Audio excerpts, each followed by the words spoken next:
మార్పులు ఏమైనా జరుగుతాయి అనుకుంటున్నారు? మార్పులు జరుగుతాయి, జరగక ఏం పోవు. ఎందువల్లంటే అవతల ఆ విధంగా చేశాడు కాబట్టి ఇతని మంచిగా చేస్తాడు అనే ఉద్దేశం ఉంది, చేస్తాడు కూడా. ఎందువల్లంటే అతని చనిపోయినా కానీ 5 సంవత్సరాల్లో కొడుకు మళ్ళీ పైకి రావాలి, దానివల్ల చేయగలడు.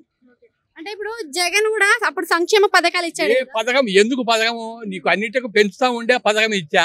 ఇప్పుడు దానివల్ల ఏది వర్కర్స్ వచ్చేసి మామూలుగా కూలి పని చేసుకునే వాళ్ళు బేకార్ అయిపోయారు, పనులు లేకుండా ఏం లేకుండా.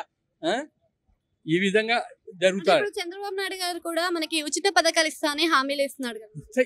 ఇచ్చి ఇవ్వకపోని పరిపాలన బాగా ఉంటుంది, అన్ని తగ్గిస్తాడు. ఇప్పుడు ఇది లేడీస్ కు ఫ్రీ బస్సు అన్నాడు, ఇసుక మామూలుగా కంట్రోల్ రేట్ అన్నాడు, సారాయి వేరే తెచ్చి పెడతా అన్నాడు. ఇవన్నీ ఇంకా మీరు ఇన్ని అడగాల్సిన అవసరమే లేదు నన్ను అడిగితే.